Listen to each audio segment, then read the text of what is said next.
You're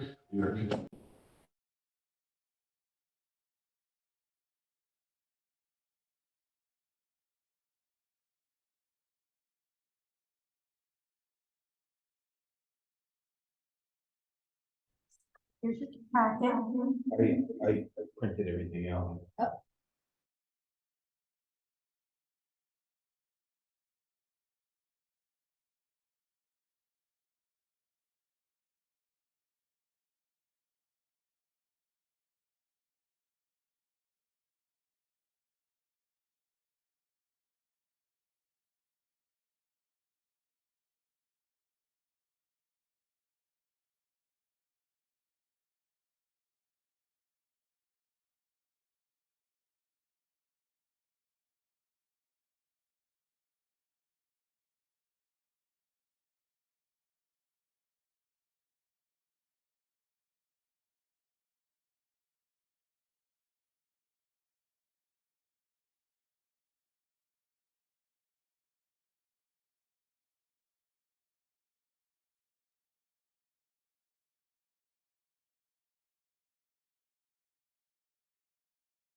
I,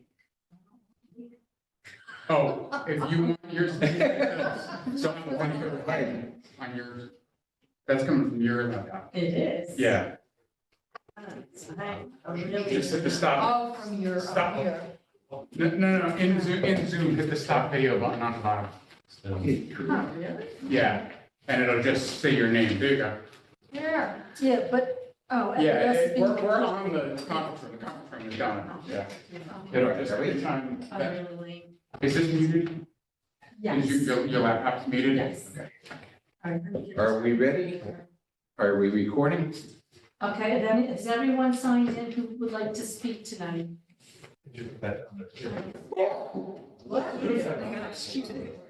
That'll wake everybody up. There's your sign Okay. for us. No. And just call. Okay, this meeting of the City of Kingston Zoning Board of Appeals will now come to order. It is 6:06. Not too bad. And my name is Brian Caperty. I'll be chairing this proceeding. I'll take a moment to explain how the Zoning Board of Appeals functions. The board is comprised of 5 members and 2 alternates. We only wish, right now, I think we only have 3 members. So if there's anybody out there looking to become a member of the Zoning Board of Appeals, I make that appeal now. We have been appointed to serve the citizens of the city of Kingston.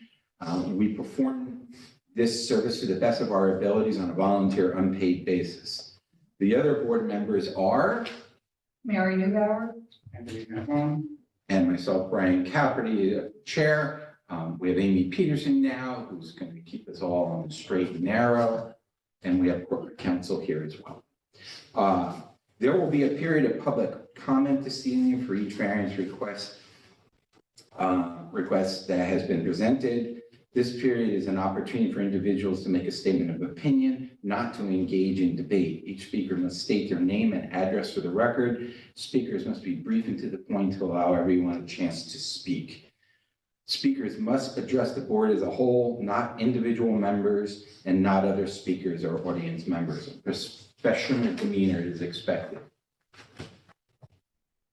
Okay, with that, I want to, what was it, October was our last meeting, right? Can I get a motion to approve the October minutes? I'll move to approve. Mary, Second. second. All those in favor? Aye.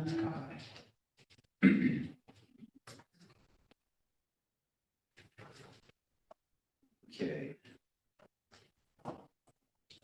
All right, the agenda is very short tonight. There is one item, and that is 79-83 Green Street. And the owner and applicant's name is Ben Sullivan. Ben, you're over there, right? You want to come up and take the chair right here? oh, is it the under here? Now you can sit right there. I want you close. There you go. Anyhow.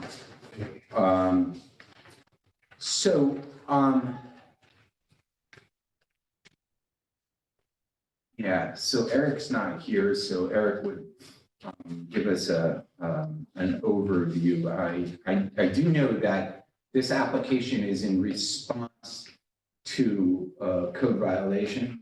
Is that not correct? I guess that's true, yeah. Okay, and why don't you start by just sharing with us how you understand what the code violation was, which led to this application?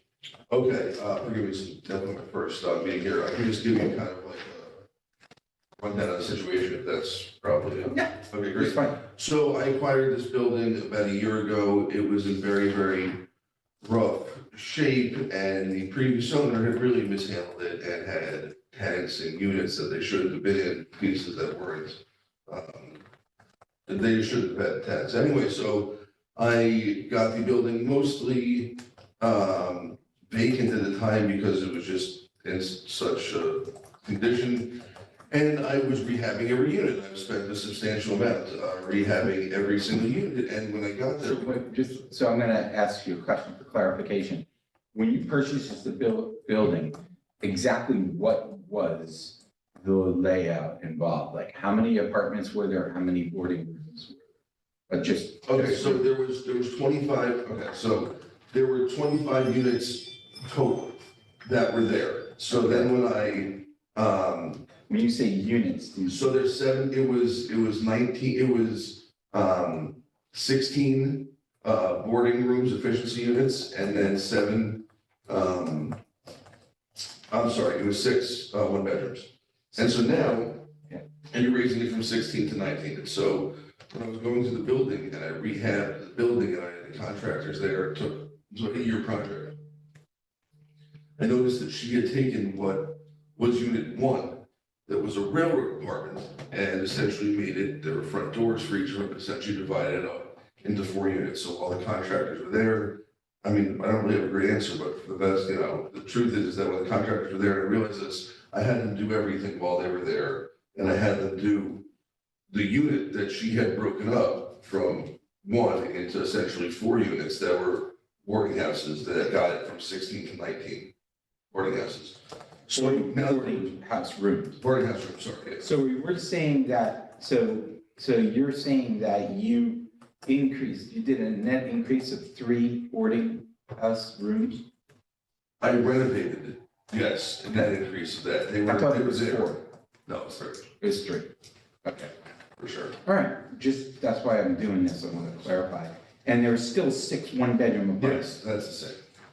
Okay.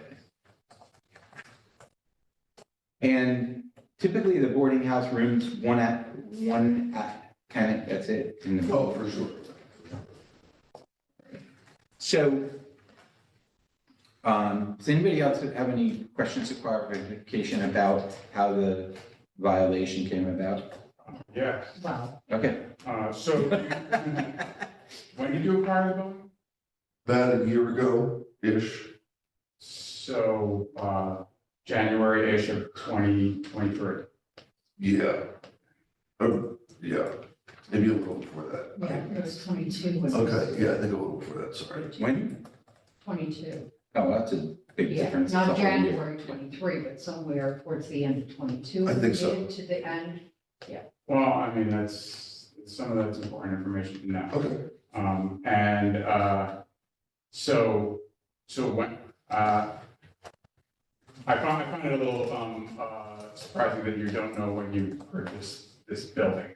So, If like, you want to be candid, yeah. I have a lot of buildings, and I often, if I'm being honest, I forgot the purchase price of one so often, recently buying it, it just happens sometimes. I might not remember. It's not, I wasn't that far off in fairness. Okay, so, and. I'm sorry, forget, I was not, I even said I think it's a little bit before, Okay. so Uh, it was months. So, when, and at what point in time did you start so do you know when you started renovations? Yeah, right away. Right, well, I wouldn't say right away. There were still some people that were in the eviction process that the other seller was, so I mean, it was just getting it, ready where it was able to be worked on, and it was a substantial project involved. It was basically, soon-ish after purchase price, within 90 days. And were you, when you made the decision with the contractor to make these changes, I'm It not, was February 2022 that he purchased. okay, Just so we're only off by 1 month there. Okay, all right. Well, 22. Well, by a year and a month, okay, so good.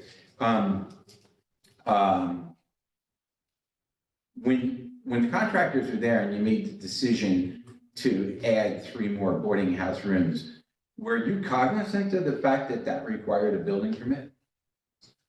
While it was going on, and when it started, I contacted the town, and I said to them, hey, I'm doing this. The contractors were there, so I mean, it's me that contacted them, so yes, I guess the honest answer is yes. You contacted the city Yeah, building and the safety town. department? Yeah, the building zoning board. And you told them you were doing what? I told them this exact situation, and I went, what's the process for making it legalized? What did they tell you? This is. Well, wait a minute, was this after the work was done? Yes. Oh. Okay, yeah, well, that's what I'm trying to get at. Yeah, I understood your question. Yeah. Sure, but the framework, I'm asking, the question I wanted clarification on Mr. Sutherland, is when you did the changes, were you aware that it was something that required a building permit? I had a feeling it definitely, was I aware, I don't know, I had a feeling, I contacted the city eventually, but the point is that the layout for this and the real. How many buildings do you own? I own a couple buildings, so. In the city of Kingston? So increasing the number of units in a building would basically. I don't really know any municipality where that doesn't require a building. Listen, fair enough. It's just that the layout of this and the real drywall of this, where it's like framing it, had already been done when I acquired it. So it really was just a matter of having the contractor on site at the time and just for the whole building we were doing, and we just did the whole building. So that's the truth of it. Okay, Okay. all right. Go ahead, Mary. Go ahead. Well, my question is, you had a contractor, licensed contractor? Yes. Well, Okay. And there's some stuff, contractors aren't licensed. Yeah. Oh, there's some well, stuff you don't need. some of them don't, but they didn't. Plumbers, electrics. They didn't know the rules when they're coming in? They didn't know that they? I think it's more that they're looking for a job and they're relying on me. I think it's really my responsibility. And so it was just the building. was Totally there. the property owner's responsibility. Okay, well, I don't know, I just going by, I don't know, but my thought was that, Maybe one day we'll have licensed contractors in this Kingston. well, I was thinking Not got it. contract license or not. There's some basic work that homeowners can just do, like they're doing a floor. Well, A license doesn't preclude a homeowner from doing their own work. They just, Right. in this, whenever you pay somebody to do work, at least in the city of Kingston, the plumbers and the electricians have to be licensed with the Yeah, they city. use Jaffer. Yeah, yeah. Okay, so you weren't aware that you needed a special permit or any? It wasn't that I wasn't aware, it just came down to a situation of, I had the building and the contractors, and the building was vacant, and I had to just do the whole thing while they were there. Just as far as the building process, when that was going on, I also had contacted the city, said I'd like to do this, and, But it's already done at that point. and by the time, this is a process. And so, yes, it's certainly been done a while now, so. Okay, so can we just like agree that your mindset was you had the people there, you probably knew you needed a permit, you figured I'll get the work done and then I'll beg for forgiveness. Is that I kind mean, of? it's a little bit of just setting up, it's a little bit of a closet though, it's not a real, you understand, a boarding room is just a room, and then the drywall's between them, and there's a front door, it's not some big kitchen build with gas lines, so I there's a understand. little bit of dry, you know. I understand. But yes, all The that key- purposes, you're right. Right, the key is Yeah. regardless of the extent of the work, you're actually increasing the occupancy of the Right. building. You're right. Building, which is a, you know, a huge issue on a variety of different, things that the city wants to understand, whether it's fire. Fire department's been all that, buying- yeah, all that stuff. So, and the building department and codes and what have you, you're talking about a big building, so changing its occupancy is significant. All right, so now let's get to the issue at hand. Obviously you were made aware that there was a requirement to actually, this is not an area variance, this is a use variance. And I'm not sure, when you made this application, were you made aware of just how heavy a lift that is? A use No. variance? I was Okay. actually not told that, I Okay. thought it'd be, So, So, I mean, you did sign the declaration that says what it is, and it's part of the application of barriers that you need to. So there are basically two types of variances. The area variances would be, an example would be that if you had this building and you needed, you needed 20 parking spots, but you really only had 15, and you needed a variance for 5 additional parking spots, let's say on a street. It's called an area variance. And the requirement to get over that bar is not nearly as significant as a use variance. The use variance, what you're asking us to do is change the actual use and zoning of the building, which if not carefully considered by us and managed in a way that covers a variety of different criteria, could result in us just spot zoning buildings, which is never good for land use planning in a city. So this application is is the highest bar to get over. And what you have to be able to demonstrate to us for us to even consider this is we need to know that for every potential use for that building under the code that is allowable, that you can't make a reasonable rate of return on the building. And that's a pretty substantial financial exercise that you have to go through to prove to us that you absolutely need these 3 additional rooms because you can't get a reasonable rate of return with the building the way it was before you made the changes.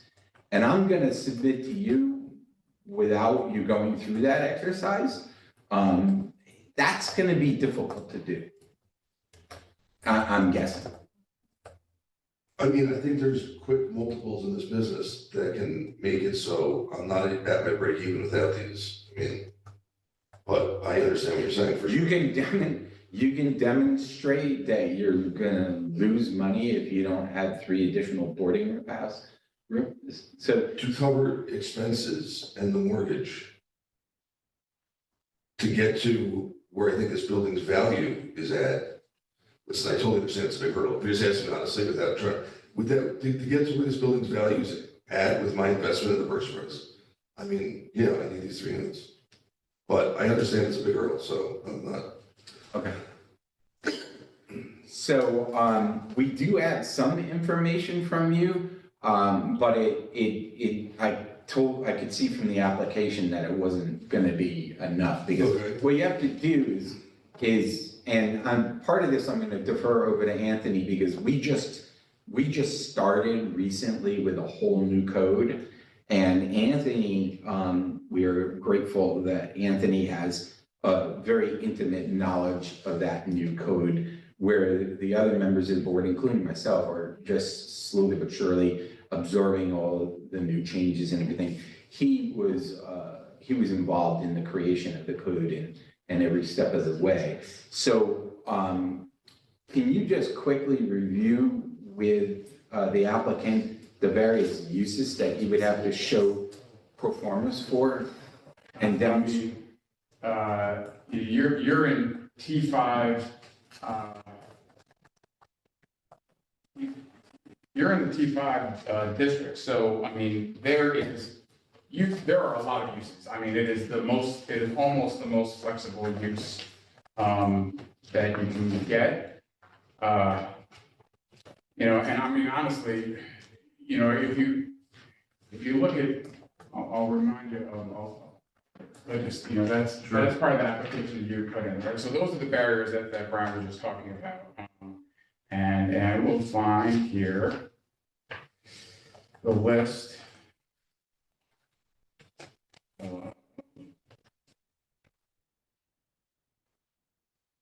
Because we that are available. And there could still don't literally have copies of this stuff. I got one. Oh, yeah, it would be great, like a nicely printed one, mine's still my own printed You want this? one. You want, we can make sure these are. No, I got I just need that. Bring it to the next meeting. Pet peeve of mine. Yeah, We have so, received copies. I mean, T5 neighborhood, includes, as one of the things that we have right now is we don't have like a specific list of individual uses, right? We have character uses, and the planning department like defines whether or not it's part of, it like fits the character of that neighborhood, right? But, so the general, there's building types and whatnot, but for like individual usage, you have types of uses, here we go, that could be allowed. Residential dwelling units, lodging of every single type that's available, different types of neighborhood places.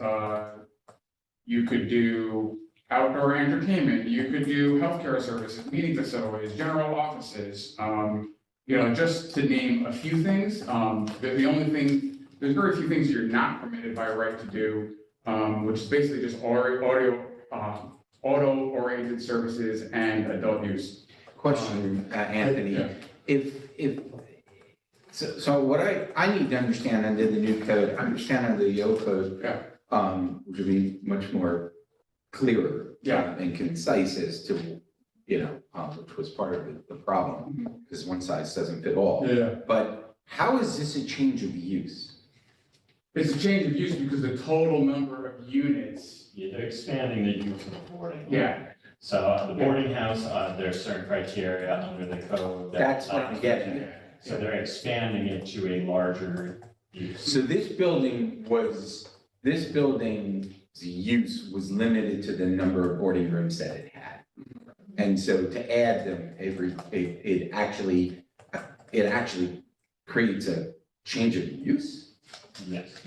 Okay, So, I'm not, so I mean, so honestly, I'll put a pin in that for now, because I'm Yeah. not entirely sure exactly how that is. It is the same use. Yeah, it is the same use, so how, Well, I mean, I'm not- The use of a boarding house only allows for 10 rooms. Right. got it, all right, so there it And is. it's Yeah. only over. Yeah, Yeah. right. Yeah, so, I mean, in that list of things you have here, I mean, honestly, there's, the alternative use is going to be a barrier, but I mean, honestly, I think, proving a reasonable rate of return and also proving that this is not a self-created problem, I think is gonna be your biggest challenge, because in the narrative that you just described to me, I don't see any part of that narrative not making this a self-created problem. So, yeah, one of the criteria is that, I mean, Oh, I see what you're saying. one of the criteria is Yeah. that the use, the Well, need for the yeah, variance can't be It's, self-created. it's not the, Well, that's it's not the responsibility of the city to bend our land use, code to what might be bad choices or bad investment value, right? So you have to prove to us that you made the best choices you possibly could, and to reasons outside of your control, you can no longer get a reasonable rate of return. Then, that's a high, like Brian was saying, it's a really, really high bar. It's not an impossible bar, it's a high bar. What would be an example of something out of my control, like COVID or? I mean, I guess that could possibly be a situation, maybe, Flood happened. infrastructure problems, or a building fell down, natural disasters, things like, there are lots of things that could possibly happen, that could do that, but, I mean, if you bought a building and you're not getting the return that you can on it, we have the land use plan that says, here's all the things that you can do with that space. We are not investment advisors, right? That's not our job, right? If you can't get a good return because you made a bad choice in the way you built or, acquired or managed a building, like, that's not the city of Kingston and the citizens of the city's responsibility to take care of. And I know that, and I know that you're probably, as an investor, you would like to achieve a certain rate of return. But the standard's a reasonable rate. It just. So I'm curious, I'm sorry, I didn't mean to interrupt you, but, I'm just curious, I mean, you're saying to us that if it were to go back to what it was before the changes were made, okay, which doesn't sound like it would be very difficult to do, because you mentioned the amount of work that you needed to do what you did was pretty minimal, sheet rock. No, I mean, in the whole building or just that? No, just where you added Yeah. it. All right, so if it were to go back to what it was, you're saying, you're gonna say that you can demonstrate to us that by reverting back to the original, that you can't get a reasonable rate of return? I'm just, I mean, I'm in the real estate business. I've been in the real estate business for 17 years. I haven't had a chance to look at a pro forma. But knowing what rents are now in the city of Kingston and knowing that there aren't a lot of boarding houses, it seems to me that it's going to be a stretch for you to demonstrate that that can't be a reasonable. I know you, I hear you. The reality is, it's fine, I'm not gonna try to, because it seems like it's just gonna be a hurdle that I'm not gonna have to, but the reality is the value of the property, given what I've invested into and the purchase price, is not there without those other 3 units. So, I mean, it's just, per door is down in Kingston, it just is, especially, was. So, Well, I'm definitely, I think we all feel your pain there. and you gotta But, understand, I'm sorry, you gotta understand that these are boarding house units, which a lot of times often end up in eviction or someone being behind rent, so they're not, these are. yeah, it's a little bit more transient, I get it. And so you get a lower, so given what I said, the purchase price plus the building it, it would need this at this point to break even for sure. Okay, so here are your options. Mhm. You could withdraw the application and not set a precedent that we reviewed your application and rendered a decision. Okay. You would then not be able to come back and try it again. So you could withdraw the application, or you could go back and engage in some of these financial exercises and see if you could, make your case that you can't get a reasonable rate of return, and then we would consider the application. So those are your options. I think the former sounds like the more, you guys. Yeah, withdrawing the I application. mean, it really seemed like you're warning me it's gonna be a tough battle, so. We're trying to save everybody potentially a lot of time. No, I hear you, Yeah. I hear you, I don't live in the neighborhood either, so I hear you. All right, so it just, it's one of those things that, is what it is, maybe, maybe a coffee shop.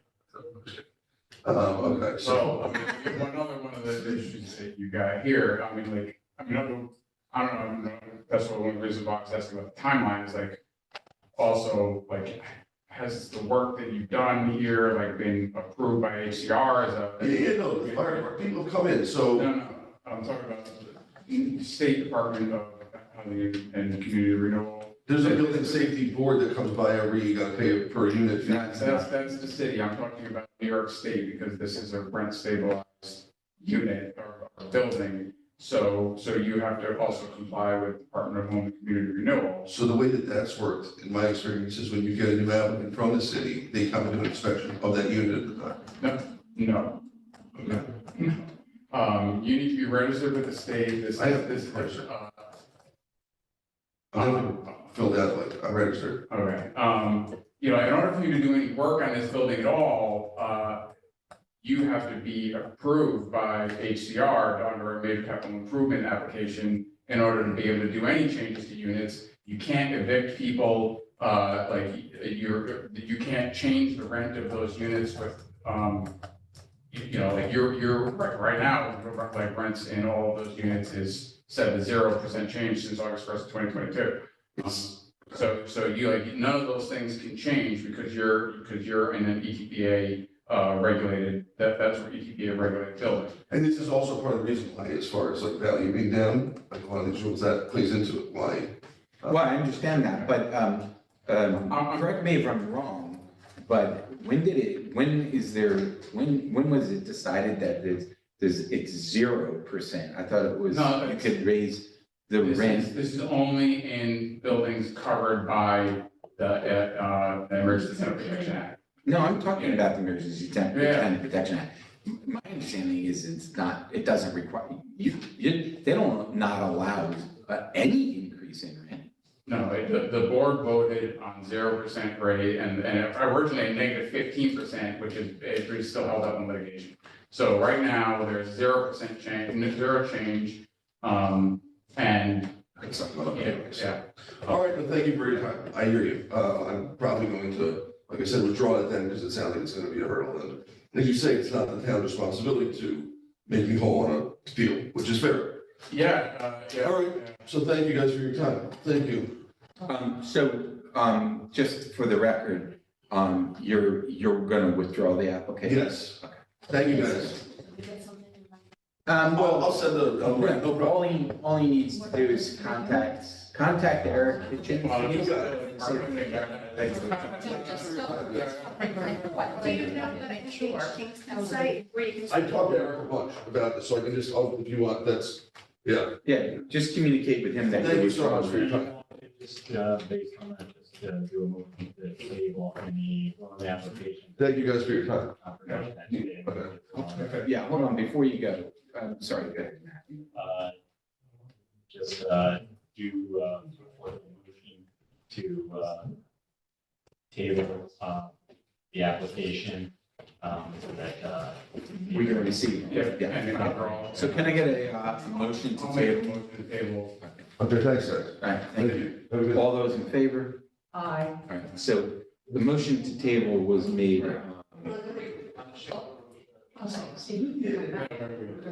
Well, we're gonna wait until we get an official, we're gonna wait till we get an official withdrawal. Okay. Maybe, is there a way to unpin yourself from there so that the people who watch the video can see the room? Can you, Oh, unfortunately, we need to have somebody from IT. I'm just looking to figure it out. No, you're He's right, in. you did it right. have we, I went to view, but it didn't seem to. Well, this is not recording you. It's recording. It's, yeah, that's what it's Yeah. recording. That's what it's recording. If you go to your name though, there's a little like dots on the side and you can unpin yourself usually. yeah, because you're running the meeting, right? Yeah. We'll get it straightened out. It'll take like.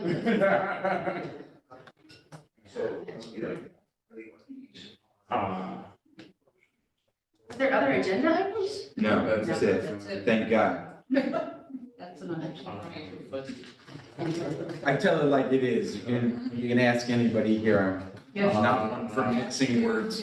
That's it, I'll make a motion to, yeah. And speaking of telling it like it is, that's something Yes. And Yes. that they're not allowing people to raise rents at all. Oh, man, follow the rent guidelines, we're, so I'm on that work too. Yeah, well, the rent guidelines, That, the rent guidelines board needs an interim. That's, Okay, can I, So do we have a Kim, motion? hold on, I- we're still recording. Are we gonna? Yes. maybe both motion. I made a motion to You adjourn. second, I second it. And all those in favor? Aye. So you were saying? So you gotta stop it. Yeah. You're, I can start from mine. yeah. Well, It's. I don't know the full extent of it, but the building safety department